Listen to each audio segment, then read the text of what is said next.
On this episode of Go Chuck Yourself, we're talking about Season 5, Episode 4, Chuck versus the Business Trip. That's right. We're going on a business trip. You are seated between me and Erin, and we're going to talk your ears off about this episode of Chuck. Brace yourself. Chuck versus first class. You're not first class. You are in business class with us. There's no leg room. These seats are very uncomfortable. Erin is going to be, I'm going to tell you right now, she's kind of a little bit of a hog with the armrest, so you better really hold that elbow firm. That's what this episode is all about. Oh, the pilot's coming on. I better quiet down.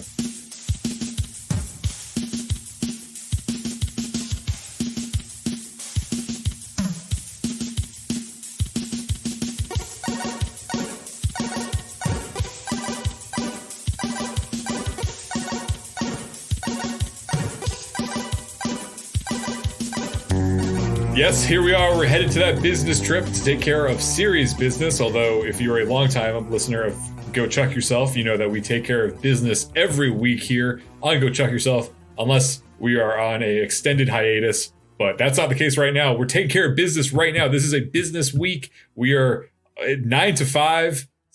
We're all the time working really hard. My name is Chris Gillespie. I don't know where I'm going with this introduction. My name is Erin. I'm very tired. Just kind of lost my momentum that I had here at the top of the episode, so this is going to be a weird one. Okay, yeah, I saw the wind just left from Erin's sails. I saw it go across her face. She had, I believe you were out. You were out last night and you were clubbing. I was clubbing. I hadn't. I definitely hadn't clubbed during COVID, but I would not really say I have clubbed much before in my life. But I did club last night, and it was fun, but I didn't get home until very late, and I am tired. So it was kind of like, what was Chuck versus the Big Salami? What is that episode called? Salty Meats? The imported hard salami? Yes. They go to club in that. It was pretty much like that club. It wasn't as like full of Greek men and muscle teas. But it was kind of the same vibe. It was an LA club. I am stunned. That was a masterful reference to an episode from the first season. And I was like, but then now that you mention it, I do remember them going to a club in that. They go to a club, yeah. I would have also accepted, maybe the pilot episode of Chuck. They go to that. There's a lot of dancing in where that band is playing. But there wasn't live music at this one, so I couldn't reference that one, of course. No, I did, though. Another reason I'm tired is because I did attend a concert, also in the LA area, specifically in Anaheim, so a more Orange County area on Friday night, and that was more like the pilot episode of Chuck.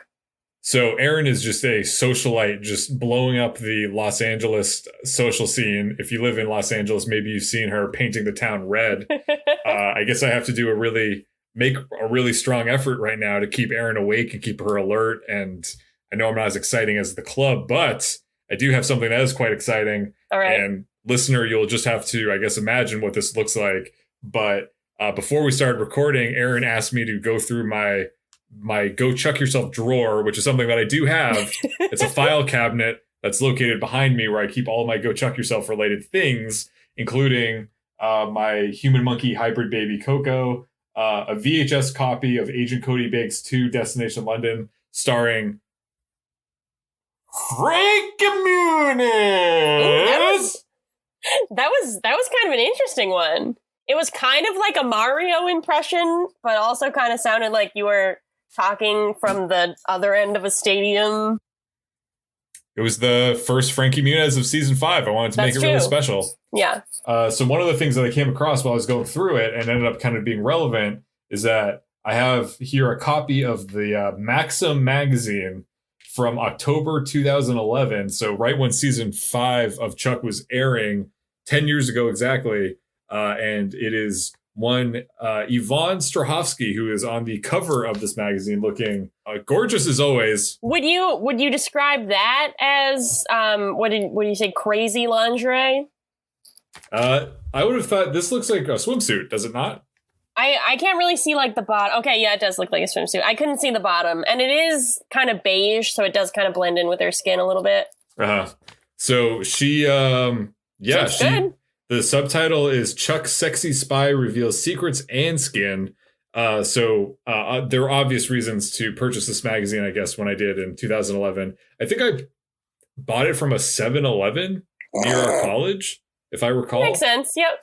So did you, like, know that she was going to be on the cover and you were waiting for it? Or, like, you just were there and you were like, oh, Yvonne? I would imagine that it would have been I would have just found out. I would have just saw that she was on it. I don't think I would have known ahead of time. Yeah. But I think, let's see if there's any kind of information that Yvonne provides about season 5 as we kind of embark on our own, journey into season 5. I literally have not handled a magazine in so long. I'm struggling to do this. Okay, so here's her article. She was also promoting a movie with Robert De Niro and Jason Statham called Killer Elite, which maybe we'll have to watch. Elite, yeah, we might have to watch that. Let's see. She's doing a Q&A. Okay. The first question to Yvonne, the interviewer said, "They say you've only truly made it in Hollywood if you call Robert De Niro Bob. Did you?" Did she? I've called him Bob, so I guess I'll tick that one off the bucket list. Listeners of Go Check Yourself know that I also refer to Robert De Niro as Bob. You and Yvonne are on the same level. That's pretty exciting. We are on the same level. So now she's talking about Chuck. The interviewer says, "You kick butt on Chuck. Do you have a martial arts background?" And she says, "Not really, but I was a dancer from 5 till about 18, and it helps you remember the choreography. I did have to strengthen my moves a bit so they weren't so balletic."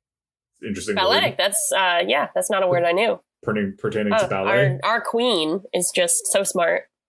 The interviewer says, "It looks like fun to play Sarah Walker on the show." That's not really a question, but Yvonne says, "Yeah, Chuck is a comedy, action, drama, romance, and I feel like I get to play one of the best female characters on TV."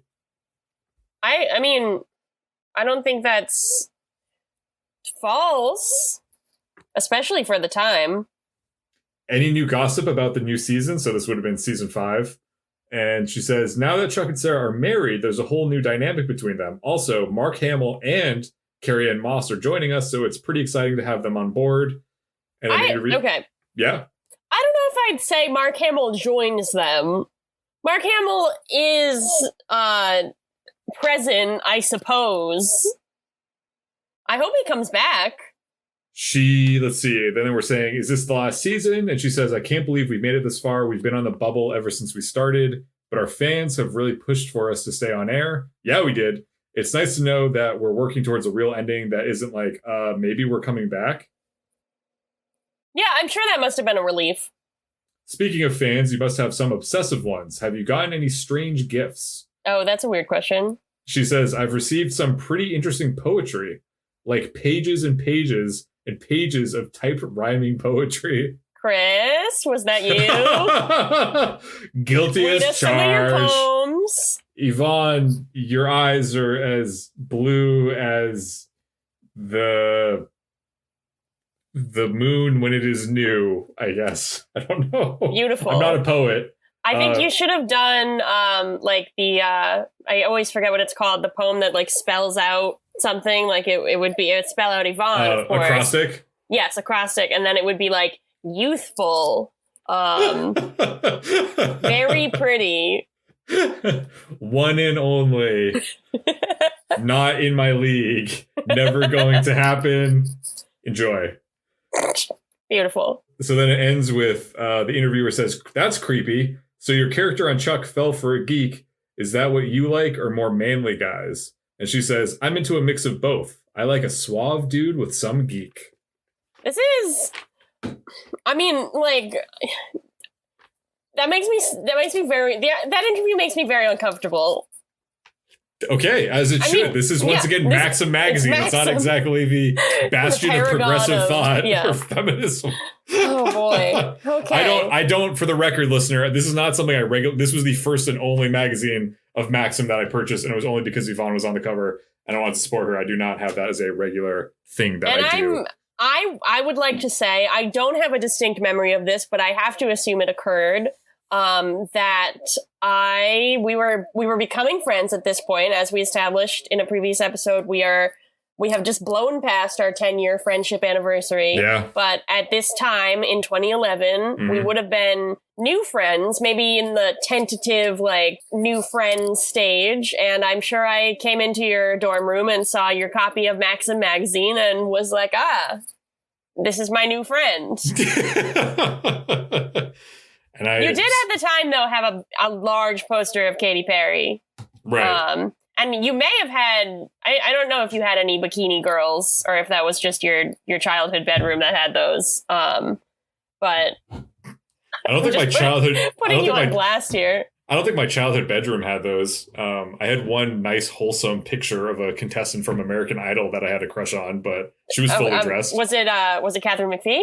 It was not. Okay, no. Who was it? It was Christy Lee Cook, who was a country singer. I remember her. Yeah, I had like this really huge crush on her. I would like vote for her. Like, she was not really that talented, but I had that relationship with Diana DeGarmo. So now that we've talked about my proclivity for women from 10 years ago, let us embark on this business trip with Chuck and Sarah, Casey, and Morgan, Devin, I'm just going to name all the characters. Big Mike, Jeff, Lester, and that's Fernando, our show, friends. And Beckman, and Decker. Anything is possible. All right, so you may remember from our last episode that Chuck versus the Frosted Tips ends with Morgan about to be a victim of a car bomb. Fortunately, this episode begins with Chuck tackling Morgan to the ground before he can get to what Chuck refers to as the douche cycle. He explains to Morgan and reminds us that the CIA knows Morgan is the Intersect and has placed a hit out on him. Morgan tells Chuck don't freak out, which I believe is our first DFO of the season. That's pretty exciting. But when Morgan's car does indeed blow up, he concedes that it is actually okay to freak out at this time. Down in Castle, Team Bartowski deduces that if they get the Intersect out of Morgan, everything will be okay and the government will call off the hit. This seems to be the agreed-upon solution all episode, and the government seems to agree. Although I do kind of have to say, I don't think it works like that. And I feel like based on what I've been led to believe by previous episodes, like, once you know the secrets, like, they're going to come after you, even if the Intersect isn't technically still in Morgan's head. Like, I feel like there would be some repercussions, but apparently not. Beckman's just on board with Morgan going free. So to help with the getting the Intersect out situation, the team calls in an expert who has never, ever failed at doing just that.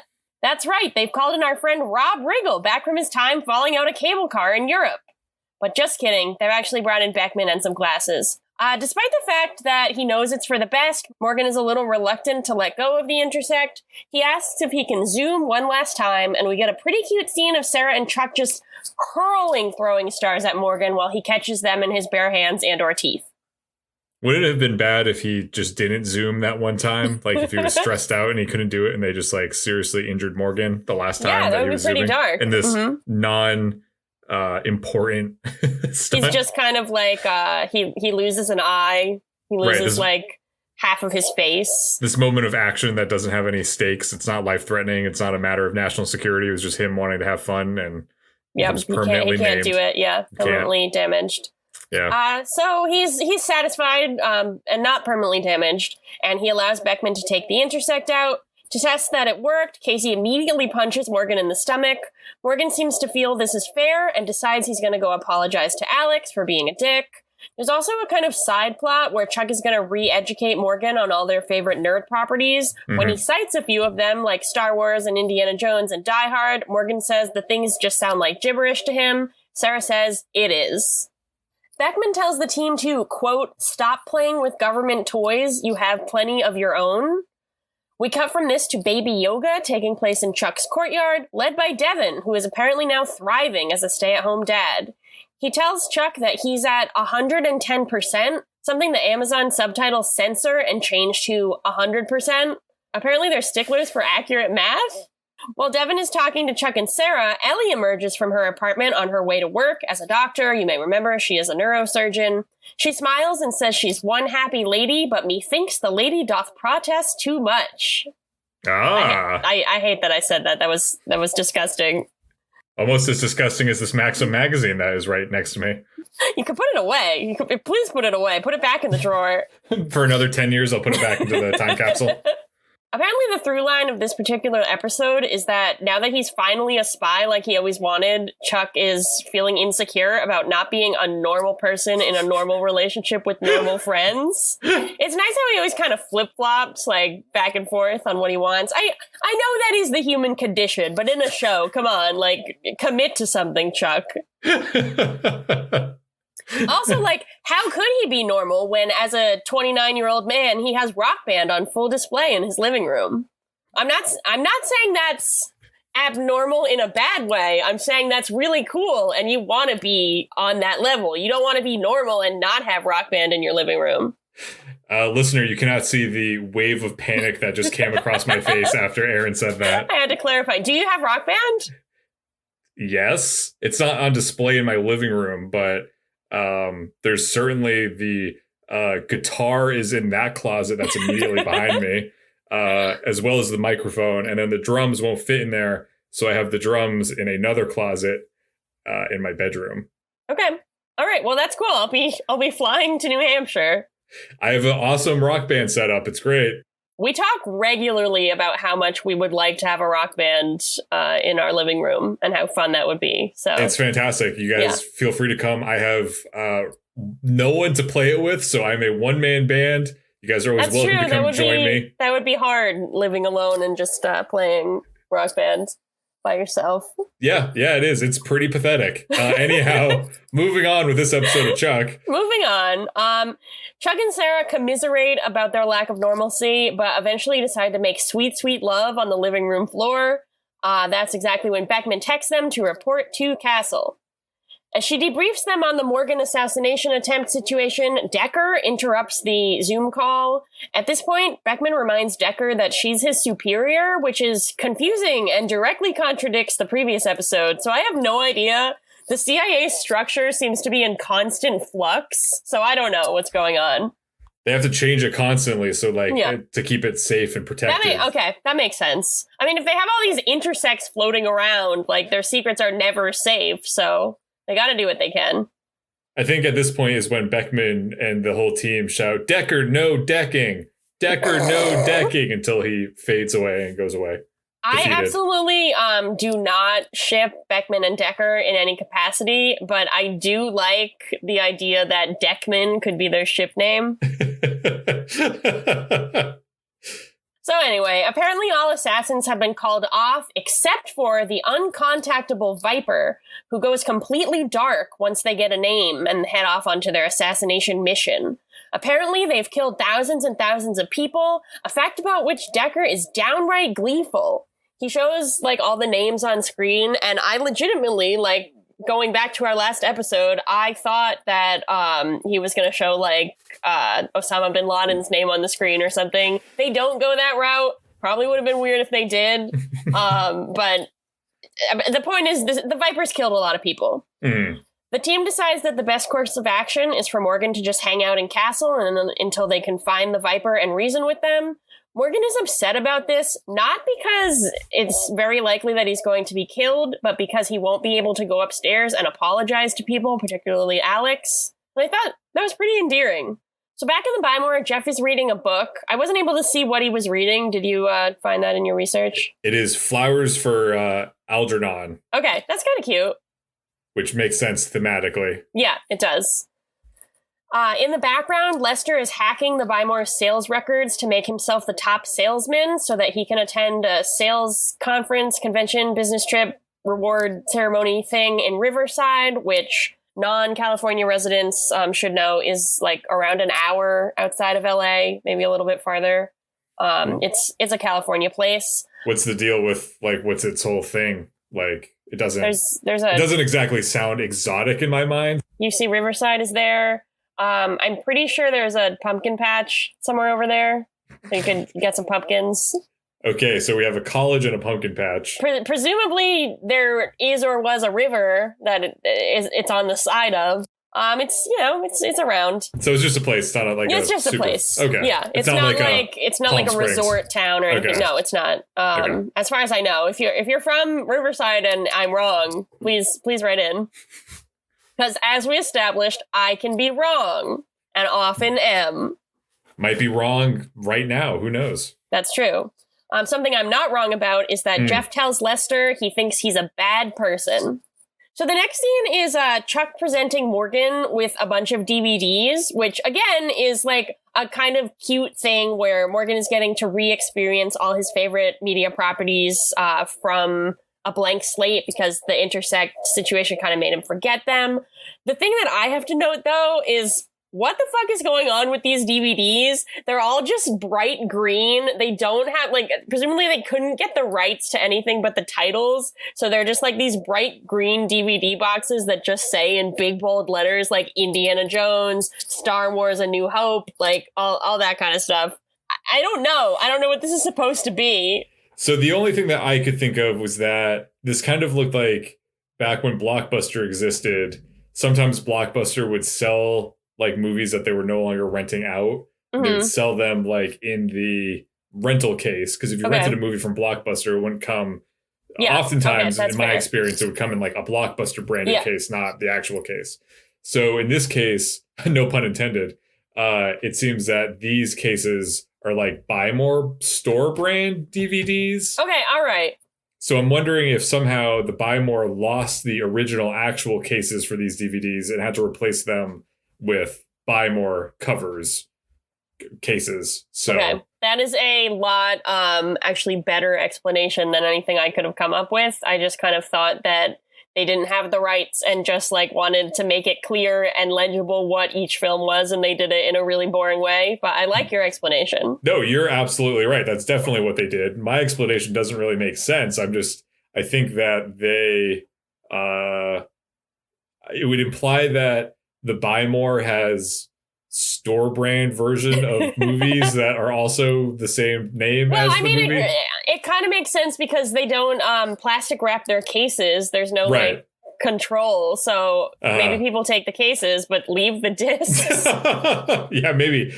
Everyone knows the real money in DVDs is in the cases, not the actual content on the discs. Absolutely. That's why the Criterion Collection is so popular. Right. You can pirate the movies themselves, but how are you going to pirate a case? You can't. You can't.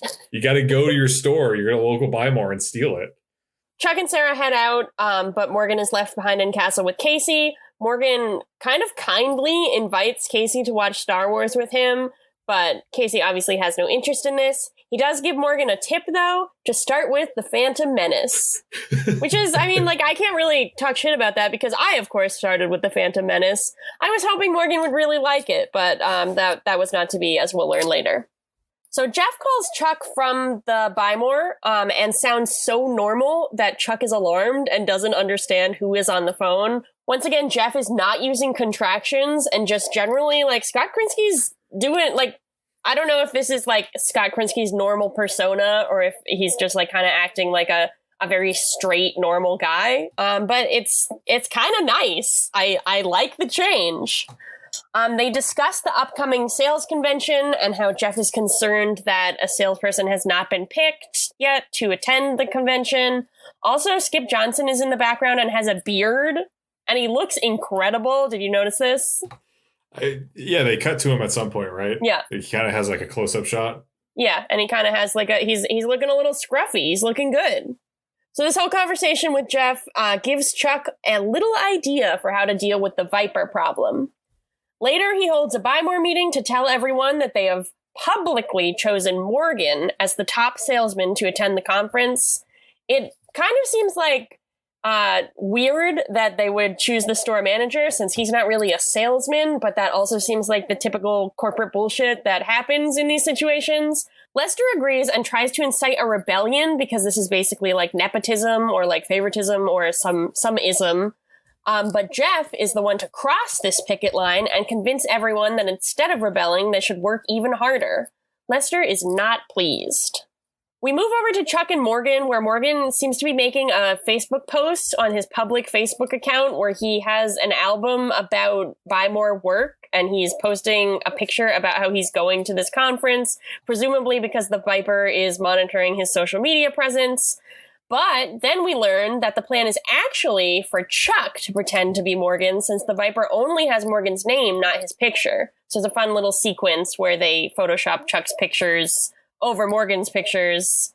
Would you say that it looks better or worse than Chuck and Sarah's Photoshop pictures in Chuck versus the Suburbs? Wow, another throwback to another I know. Earlier episode. When I'm tired, I just start spouting old Chuck facts, I guess. Every night when she's going to bed, she's just lying there and she'll be like, please let me sleep. I wish I could sleep, but I'm just being accosted with memories of Chuck versus the Sandworm. I did see a trailer for Dune yesterday, by the way, and I saw the Sandworm. Yeah? Yeah. So you're like, wow, I gotta rewatch Chuck versus the Sandworm now? Yeah, I didn't think I have to read Dune or I have to watch the original Dune. I thought Chuck versus the Sandworm. That's all you need. That's true. I thought they did a good job with Photoshop, it seemed. It seems that they put Chuck's face on a lot of Morgan's things, and it seems like it was a success. Yeah, like the software has really progressed from 2007 to 2011. I'm sure it was a little bit easier for amateurs to do. Sure. So down in Riverside, the convention is in full swing at some sort of poolside hotel. A misogynist Buy More employee named Crazy Bob, who's played by David Koechner. He's a comedian who's been around. I recognized him. He encourages everyone to mingle. Chuck and Sarah use this as an opportunity to touch as many people as possible, not because their marriage is getting stale or anything like that, but because the tech they're using is some sort of handheld lie detector where they need to like feel someone's pulse to send Casey information. And then I guess the idea is that if they're caught in a lie, they might be the Viper. It seems like kind of like a leap over there. Like that seems like it'll only work in very specific circumstances, and it's assuming that the Viper is like a really bad liar. But that's their system. Because a normal person at this party would never lie. No. And then I do not in social situations with strangers. I do not lie ever. I always tell the complete truth, and I am exactly the version of myself that you see right now. To disastrous effects. And then the Viper would also never be capable of telling the truth. They were like, it's a little, seems like a little faulty of a plan. Yeah. I thought, because like I was admittedly half paying attention to part of this explanation. I thought they had like some sort of biometric scanner where they had the Viper's DNA and they were testing for that. Mm-hmm. Which like seems like it would work better. They don't have the Viper's DNA, which is fair. But yeah, it's some sort of lie detector hand test thing. So Chuck is going about the poolside mingling, and he meets two Buy More associates from different towns who are obsessed with their own deaths. This doesn't really come up again at any point, but they, I guess, just to make Chuck nervous about his own death, like being a target for the Viper. I think that was what they were going for, but I agree that it was kind of weird. At this point, Crazy Bob comes up and he offers Chuck and the rest of the guys shots. Chuck doesn't want to do the shot because he's afraid of being poisoned, and everybody tries to peer pressure him into doing it. Crazy Bob gets like really serious and intimidating. Even the bartender himself is like, "Oh, please take the shots. They're being so annoying." Until the one of the Buy More associates, who is obsessed with his own death, he's of Irish heritage, and he takes the shot for Chuck. I'm not saying that because he's of Irish heritage that he's consuming more alcohol. That's just how I will allow unfolded. This because you have some Irish heritage within you. I am also literally right now wearing a t-shirt for Guinness, which is from Ireland. I literally, before this recording, was planning a trip to Dublin to reconnect with my heritage. So we're okay. We can make these jokes. It's okay. You're just going to drop that on me? You didn't tell me about that in a different capacity? You're just going to drop that into my plot synopsis? I'm going to Dublin, baby. I told you about going to Chicago. I picked the one that I thought would be more of interest to you. I see. Oh, okay. Yeah. I'm a Chicago friend and not a Dublin friend. Duly noted. As this is happening, Sarah does some mingling of her own and meets a nice nerd herd lady named Linda. After participating in a lengthy conga line, Sarah sees a professionally dressed woman sitting down on one of the beach chairs. She's holding a phone and she's looking concerned. Sarah rushes over to see what the problem is. Like she's as you do. Like she's the character in a video game. There's like the main character. She's trying to help a visibly distraught non-player character for a side mission. The woman explains that she's fine. She just feels a little guilty about being at a party while her son is home with a cold. The woman introduces herself as Jane and explains that she feels like she's been a wife and a mother for so long that she doesn't remember how to be a normal person. She recalls a Buy More cookout from years past when she and Crazy Bob convinced everyone to go midnight skinny dipping. Sarah bonds with this woman for whatever reason until she sees Chuck get thrown into the pool by some green shirt. Sarah dives in after him. Chuck is, of course, fine, but everybody else at the party takes this as an invitation to jump into their pool with their clothes on. So the and cookout... I've never seen anything that looks more viscerally uncomfortable than being in like a Buy More uniform. Also, they don't have to be wearing those. Like, I feel like they're not in a Buy More. It's kind of weird that they're wearing their Buy More clothes. Right, that they've won an invitation to this event for being the top salespeople, but must only wear their work uniforms at this event. You can't actually relax at this event. You need to be dressed to sell computer-related services. So everyone's jumping in the pool. I agree. Everyone seems very uncomfortable. They're probably very weighed down by all the layers of clothing that are now soaking wet upon them. Back at Castle, Morgan finishes watching Phantom Menace and realizes that, maybe he just doesn't like Star Wars anymore. He asks Casey if he'd be able to help him mend things with Alex, but Casey does not forgive, nor does he forget. He says he will do no such thing and then hands Morgan the original Star Wars trilogy, to which Morgan is appreciative, but then Casey proceeds to tell Morgan all the big spoilers. Morgan is bummed, but he should be appreciative that this is Casey doing this to him, and Casey is not, torturing him or doing anything physical to him. If this is all the torture that Casey's going to do, then I guess this is okay. I thought, speaking of not torturing, I thought it was really nice that you didn't reveal any of the spoilers that Casey mentions.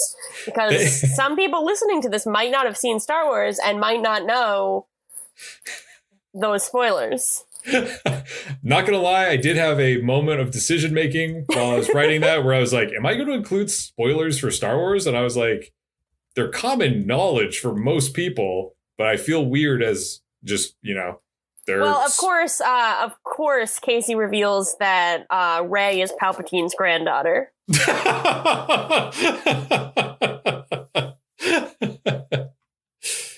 Meanwhile, the sun has gone down at Riverside, and Chuck and Sarah are hanging out with all their new Buy More friends, talking about how this is the best summer ever, and they'll never forget this for the rest of their lives. They all make a pact to always meet here again on the same exact night a year from now. And then they all sign each other's yearbooks. What they're actually doing is they're trading ridiculous coworker and customer stories, mainly about Jeff's experience with carbon monoxide poisoning, which everyone thinks is hilarious. They're having a grand old time drinking, and Chuck and Sarah offer to get everyone another round. So as they walk away to the tiki bar, Chuck and Sarah talk about how much fun they're having and how nice it is to be surrounded by regular, honest people. Sarah says that Jane asked her out for a coffee, and Chuck, in a moment of paranoia, shouts, "She's the Viper!" Obviously, the only reason that someone would want to be friends with Sarah is to kill Chuck. So Sarah is hurt by this, and Chuck apologizes and says that he's just being anxious, to which Sarah says, "No, you're right. We should focus. The Viper has probably closed in on you by now. We should get you vulnerable." Yeah, talk dirty to me, Sarah. Get me vulnerable.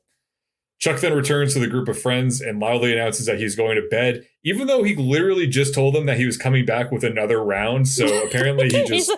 He's a bad friend. Decided, I'm not going to do that, guys. I'm going to go to bed. All the friends try to convince him to stay, but Chuck insists that he needs to lay down because of his sciatica. Crazy Bob says that he's also going to retire for the night and joins Chuck in walking away. Crazy Bob says that he has to call his family before bed, and that one of his kids had a big game today that he missed. Chuck, in a sign of being an empathetic person and a spy, puts his hand on Crazy Bob's shoulder. We find out that Crazy Bob is lying. Either he doesn't have a kid, or the kid didn't have a big game today. Maybe it was like a mid-season normal game that the stakes really don't matter. We don't know what the lie was. Chuck keeps his hand on Crazy Bob's shoulder all the way up until their hotel room doors. From outside by the pool to in the middle of a hotel hallway, Chuck has been keeping his hand on Crazy Bob's shoulder. Doesn't really seem to bother him, I guess. He and Chuck share an awkward exchange as they unlock their rooms, but we don't know if it's a dangerous awkward or just regular awkward. Sarah has been sneaking behind them this whole time, and lets herself into Crazy Bob's room just as Chuck walks onto his balcony and announces, "Yes, I am alone and vulnerable," which also happens to be something that I do on my balcony every night. Not trying to lure in an assassin. I'm just letting everybody know what's going on in my inner life every night. Fair, yeah. Which is recognizing that I'm alone and, yes, also vulnerable. Crazy Bob says that he's been expecting Sarah and that he can tell that she, like himself, is hiding something. He specifically says that he could spot, quote, a girl wearing a costume a mile away, which is a weird choice of words until you realize that he is a furry. He's a furry. He opens his closet to reveal an Easter Bunny costume and tells Sarah that he's not letting her go anywhere until she plays around with him. As this is happening, Chuck is attacked by the actual Viper, the bartender. The bartender tries to strangle Chuck as the two men flail around Chuck's hotel room before breaking down that weird little connector door that they have between hotel rooms that's always locked, unless you're like on this fun, cool group trip where you unlock the door and you're like, cool, this door is finally open. I feel so glad that we have this like super room. But usually if you're just like a party of 1 or 2 or 3 or 4 and you only have one room, that door is firmly locked. In this case, it's basically made of tissue paper. Chuck and the Viper barrel through it, falling onto Crazy Bob's floor. Chuck cries out, "It was the bartender!" Sarah kicks the bartender in the face, knocks him out. The next day at Castle, Morgan is anxious to leave Castle and resume his life above ground, but Chuck says that he can't leave until they get confirmation from the Viper, who's being held in an interrogation room, that the hit has been called off. Sarah says that they need to get Decker to rescind the kill order, but that Morgan is probably safe to go. Casey reminds Morgan that if he tries anything with Alex, he'll find himself on another hit list very soon. And then Casey goes into the interrogation room. Chuck, knowing Morgan is disappointed with the whole Alex situation, asks how he's doing. Morgan says that he just wants a chance to explain to Alex, but he doesn't have her new phone number, so he has no way to get a hold of her, at which point Chuck and Morgan see Casey's phone on a table. They both agree, almost without even speaking, that they should go behind Casey's back so Morgan can get in touch with Alex. Now, at this point, I thought that was really kind of deplorable that they were going to steal Alex's phone number from Casey's phone, despite Casey's explicit instructions not to do anything of the sort. But to their credit, what they do is actually way worse. Morgan texts Alex as Casey, telling her to meet him at the Buy More ASAP. Morgan, once again, is pretending to be Alex's father, texting his daughter saying that he needs to see her immediately. Why do either of them think this is a good idea? I missed all of that. I don't know what I was doing. Maybe I was fixing my notes or something, but I did not, that just did not connect with my brain. And that sucks. That's pretty bad. Yeah, Sarah overhears them doing this and just kind of lets them do it, probably because she's exhausted from having to deal with this shit all the time. Or maybe she just doesn't give a shit. She don't give a shit. Maybe she has something else on her mind. She asks Chuck if he's okay if she goes out to meet Jane for drinks later, and Chuck is supportive, saying that if they could take down the Viper without the Intersect, then they should be capable of maintaining normal friendships.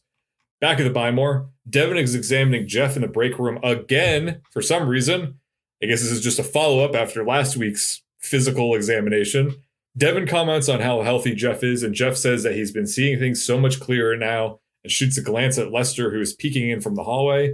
Ellie comes in to pick up Clara from Devin, and Devin tells her that Jeff would be the perfect subject for a case study on the long-term effects of carbon monoxide poisoning. I just have to say, I never thought we'd have to say carbon monoxide so often on this podcast. That's season 5, baby. I guess so. Also going to take this moment to remind our listeners that if you don't have a carbon monoxide detector in your home, you should invest in one. And if you do have one in your home already, you should make sure you double check the batteries or make sure that it's plugged in properly, because carbon monoxide detectors save lives. Do you want me to agree with you? Oh, are you going to take the anti-carbon monoxide detector stance? Please, go ahead. I'm not anti-carbon monoxide detector, but I am pro-carbon monoxide. I think it's a cool substance. No, that's what, don't say that at all. Carbon monoxide is not a cool substance.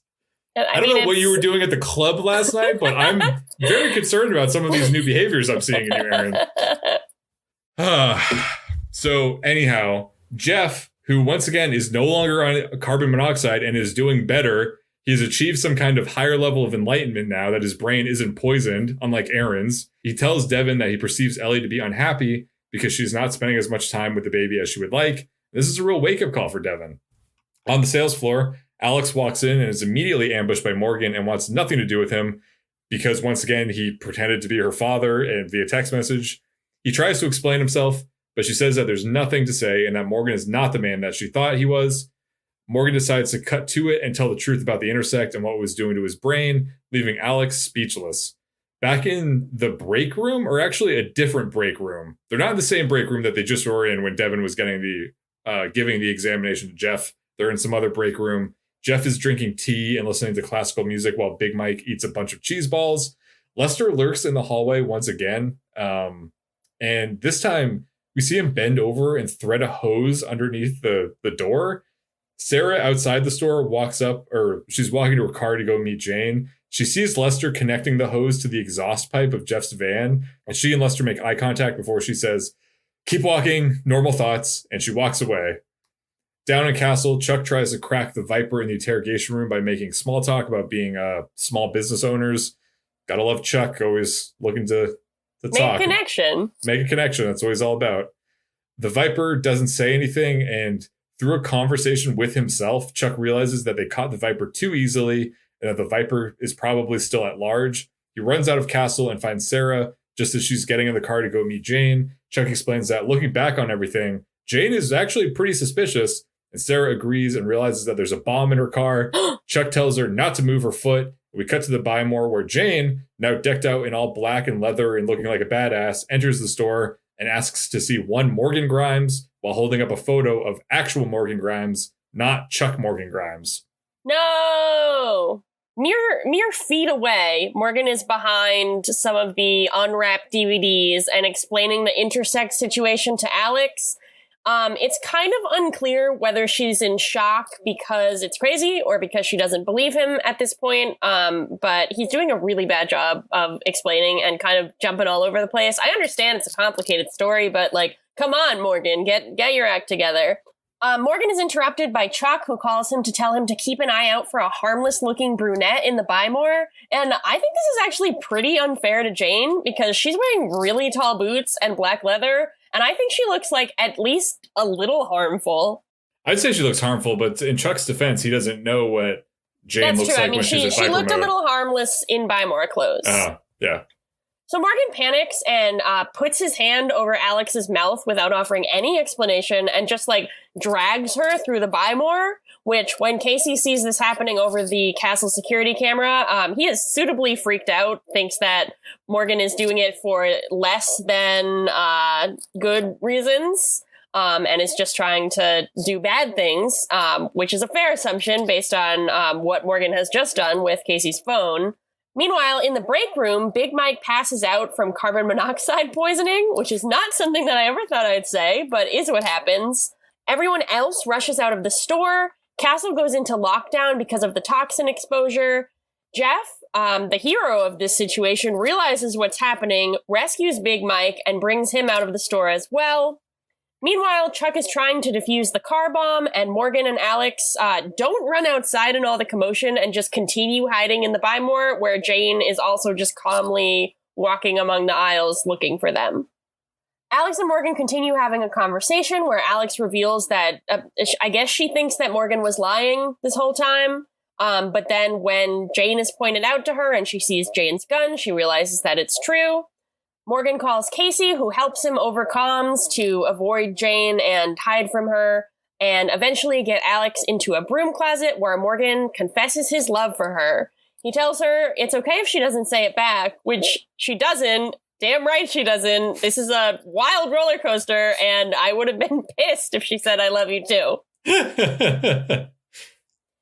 Back in the bombed car, Sarah is beating herself up for being desperate for a friend.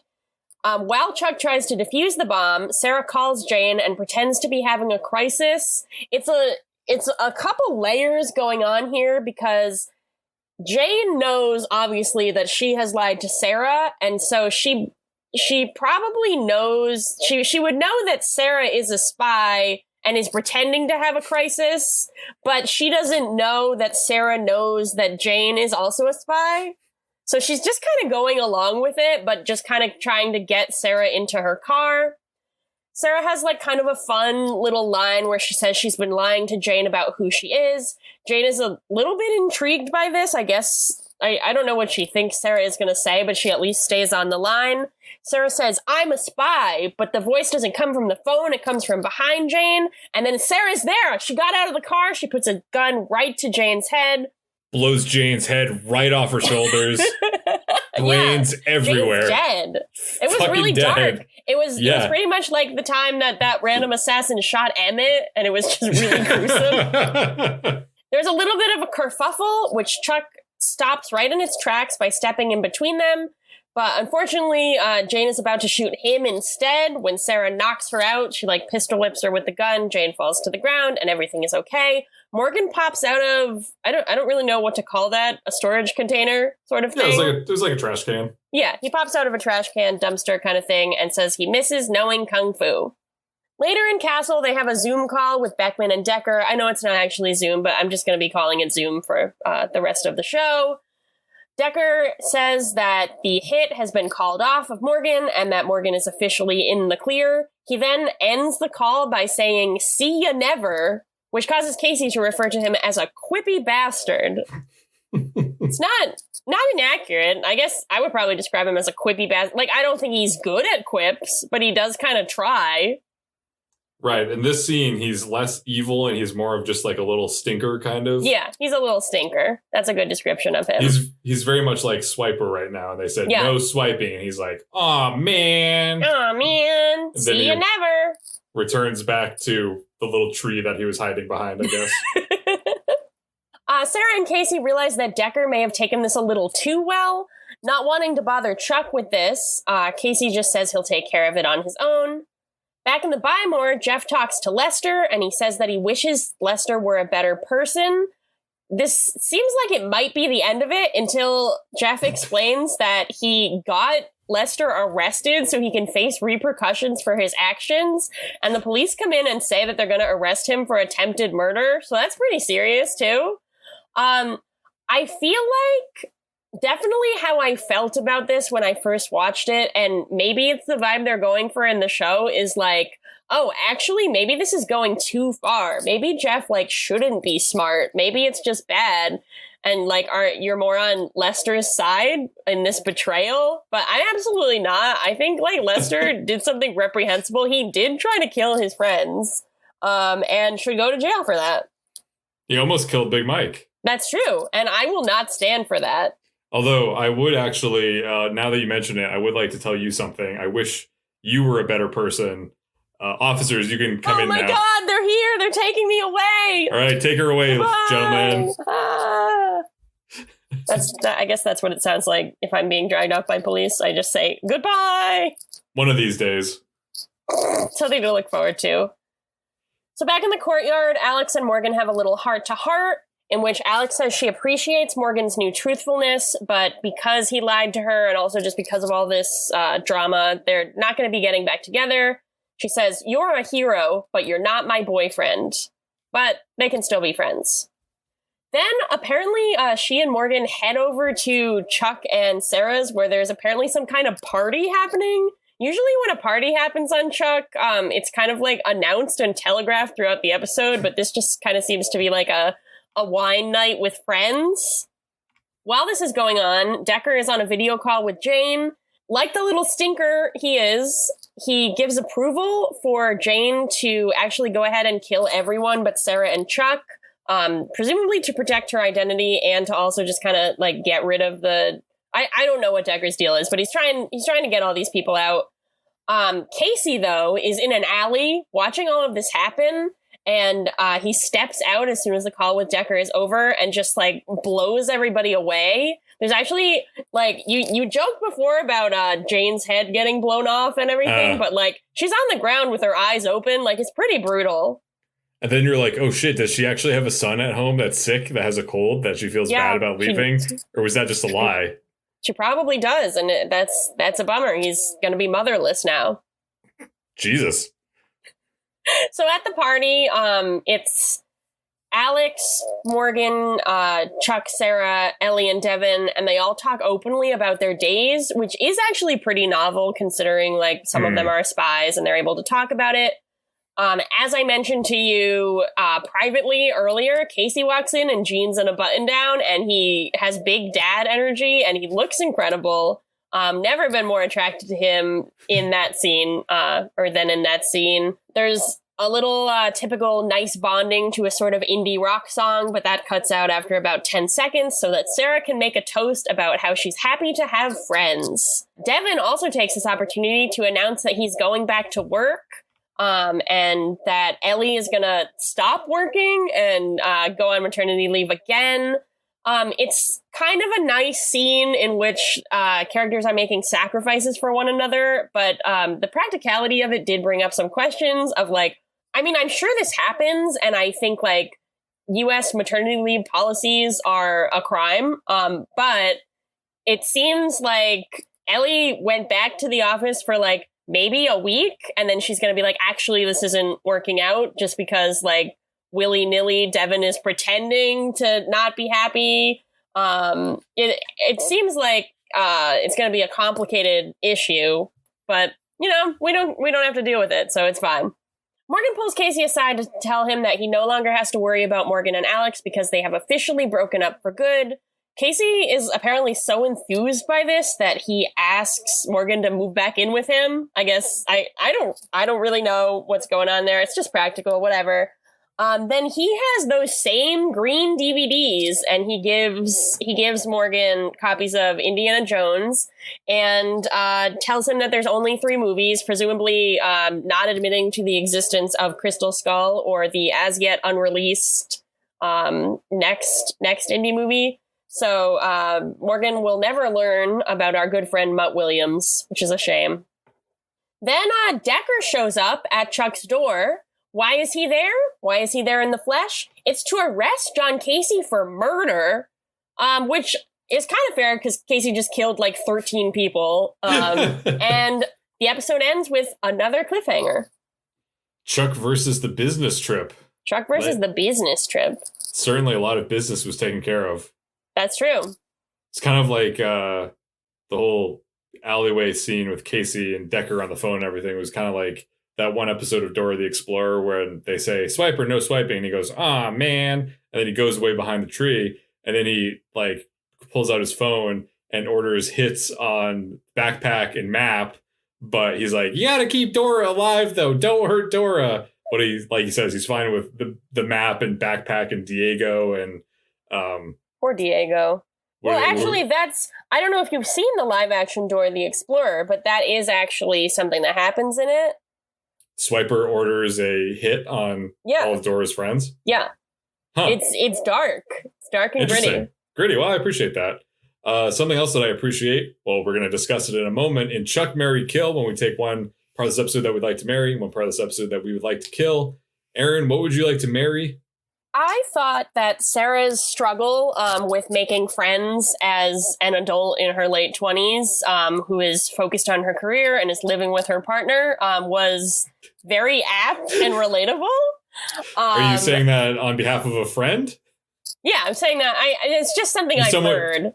Someone you know is going through that. Okay. Someone I know. I obviously have never been through it because I am a socialite attending events all over the city of Los Angeles every time. Yep. But I thought that was really well done. I think that sometimes Chuck struggles with the more like realistic, like they're trying very hard to have these like conflicts for Chuck and Sarah. And I thought that like Chuck's kind of flip-flopping on whether or not he wants to be normal doesn't always work for me. But this kind of like Sarah really wanting to have a friend that isn't one of Chuck's friends seems like a valid concern. And I really felt for her that the first person to show interest in a while was doing it for nefarious purposes. And I thought that Yvonne played it all really well. What about you? I really like the whole dynamic between Casey and Morgan and the DVDs, and how Casey kind of showed some awareness of pop culture just in order to extract like passive aggressive, strategic, nonviolent revenge against Morgan. I feel like it was funny, but also understated. I feel like they didn't really play it up too much, but it was reoccurring and it was funny each time. I also appreciated how it came full circle at the end with Casey not telling Morgan about Kingdom of the Crystal Skull as like a peace offering of sorts, which was very compassionate of him. And I thought it was a fun little way of combining the Casey wants revenge on Morgan plotline with Morgan is trying to regain his pop culture memory plotline. That was a nice little touch. I thought so too. What would you like to kill in an alleyway? In an alleyway. I thought that, well, I enjoyed the concept of the business trip. I thought that the way that these kind of twists were handled was kind of like not as engaging as I would have liked it to be. They kind of, Chuck has a bit of a fear of the bartender initially because he sees him wielding a knife, and then it's just cut a lime. So like they kind of have their cake and eat it too, with like they think that it might be the bartender, then they think it's not, then it actually is, then it actually isn't. They think that it might be Jane, then it's not, then it is. I just would have liked there to be like a little bit more drama, a little bit more doubt. Like it was pretty clear that it was going to be either the bartender or Jane right from the beginning. It probably wasn't going to be either of the death obsessed Irishmen. And so that's fine. Chuck isn't like necessarily known for its like great twists. But I would have liked there to be a little bit, although, now that I'm thinking of it, making another reference to a episode from a previous season, Chuck versus the Murder they didn't really handle that like collection of characters trying to figure out who is the killer very well. So maybe we dodged a bullet here. But I was just kind of a little disappointed with how easy it was to pinpoint who the Viper was going to be. So that's mine. What about you? I think also at the resort or the business trip scene, I think so I've been thinking about this, and I think I guess what we would refer to as the fetish shaming or kink shaming of the furry Crazy Bob as a furry, I don't think necessarily plays super well, at least for me. And I will say that I think that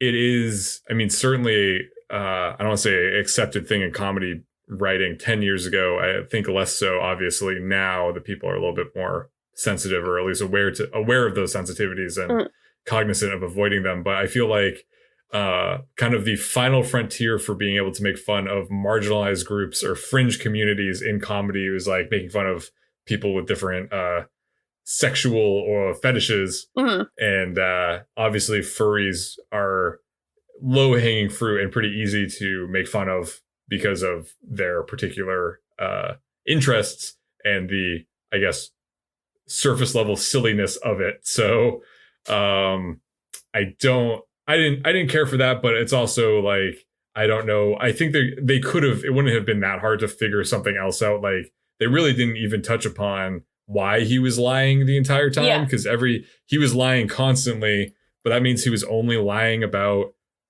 but I don't know what he was doing there. Like they could have thought of something else if he was like pretending to have a family because he's alone, or I don't know. I don't know what the deal is with comedy writing anymore and what's accepted and what's not. But I thought that the furry thing was just kind of, it was like, yeah, this is not necessarily the best punchline 10 years later. I completely agree with you. I think that's absolutely valid. I think I was watching that scene, I was mostly relieved because I thought they were going to go in the direction of that he's actually queer and thought Chuck was trying to hit on him. And then there was going to be a little bit of a kerfuffle when he invited Chuck back to his room. And I was so relieved that didn't happen that I was like, oh, he's just a furry. They're just making fun of furries. Okay. All right. We have fun here on Chuck. But the fact that they didn't make one horrible joke and made like just like a slightly less horrible joke about fringe communities isn't really better, isn't really good. So I agree. I'll accept that kill. Great. I'm glad. Now we're going to be moving on to the scooter scale, where we're going to be taking out those corn dogs for this episode. We're going to have some poolside corn dogs at Riverside, and maybe we'll have some margaritas or Mai Tais on the side as well. Is that what you call them? Yard margaritas, yeah, those look pretty fun. They did look pretty fun. Some of those.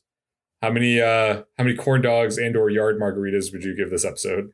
I'm going to give this episode 2 corn dogs and 0.75 yard margaritas for a total of 2.75 things. Wow, okay. I thought it was a little bit less. I mean, I guess, like, technically speaking, it's a little bit more than middle of the road, but I would say, like, a 3 is usually what I give for an episode that, like, is just fine. I thought this was, like, a little bit less than fine in my book. All the things we mentioned with, like, the less than satisfying twists, the kind of, like, less than funny jokes about furries and whatnot, the weirdness of the lie detector hand scanner gadget that wasn't really explained, and Morgan's, I didn't even know this when I was originally writing my score because I blocked it out, but Morgan's, like, stealing Casey's phone. All of those things I wasn't really a fan of. The things that I did like, of course, was like Sarah's kind of struggle. Jeff continuing to be like smart and non-poisoned is still funny, and I still like it. And I thought that although it brought up questions about how practically it would work, I did like Devin kind of making that sacrifice for Ellie. I do have complicated feelings about the idea that Ellie cannot leave her home as a new mother, and that she's decided that she doesn't want to do her career. That feels also kind of tired. So it's complicated feelings about this one. It wasn't the worst episode by any means, but it was just kind of like a little less than average for me. What about you? I will differ from you. I'm going to give this 4 out of 5. Wow. I think this has been my highest rated episode of season 5 so far. I think it reminded me of an episode in an earlier season. Thought the pacing was good, and there was a good blend of action and humor. And I feel like with the Sarah's kind of angle about looking for friends or whatnot, although I wish that she was successful in that endeavor, I think that provided a little bit of humanity or heart to the episode. I think it's hard to be frustrated at an episode that ends with a classic Bartowski wine/dinner party scene. Thought that was nice. I think the twist with the Viper was, wasn't the strongest, to your point, but I thought it was like permissible. I thought it was like, okay. And I'm glad that we were finally able to kind of see what's going on with Morgan and Alex and explore more of Jeff's new behavior. And I'm also looking forward to seeing where things go next week when both Lester and Casey go to prison. That's true. I hope they're in the same cell. Hopefully, that would be nice. Is it like housing at a college when you get to request your roommates? Do you get to pick your roommates going to jail? Yeah, I think you do. You probably just have to like put down your like top 3 picks, right? It probably because they can't. That's what they do in Orange Is the New Black. I don't know how accurate that is, but that's what happens. Oh, okay. Well, that's something that I learned. Something else that I learned this week. The lesson of the week, of course. What I learned this week, sometimes you think you want to hang out with the Janes, but in reality, you're better off hanging out with the Lindas. That's actually really sweet. That's nice. Mine, similarly, was that you can't have any friends other than your partner and their friends. Oh, that's nice. That's really sweet of you. Erin is wiping away a single tear from her face as she said that. Look, it's hard making friends. It's hard. How do you do it? I don't know. How are you going to do it? You don't have school. I guess if you have work, then you can make friends at work. But I work from home. I too work from home. That's why I often go out to my balcony and shout, "I am alone and vulnerable." Yeah, I'm gonna probably try that out tonight. See how it feels. Yeah, you will feel vulnerable. It's a very vulnerable experience. So until then, next week when we'll be back, my name is Chris Gillespie, reminding you that food is sexy. My name is Erin, reminding you that I am alone and vulnerable and anything is possible. Swiper, no swiping. Decker, no decking. No decking. Decker, no decking. No decking. Decker, no Decker, decking. no decking. Men are always right. That was last week's episode. Decker's no decking.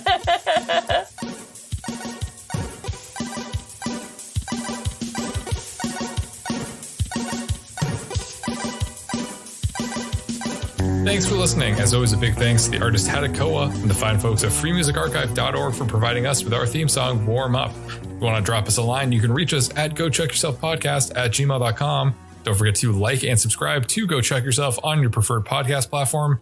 New episodes come out every Monday morning, and you do not want to miss a new episode. Thanks again. We'll see you next week. Bye-bye.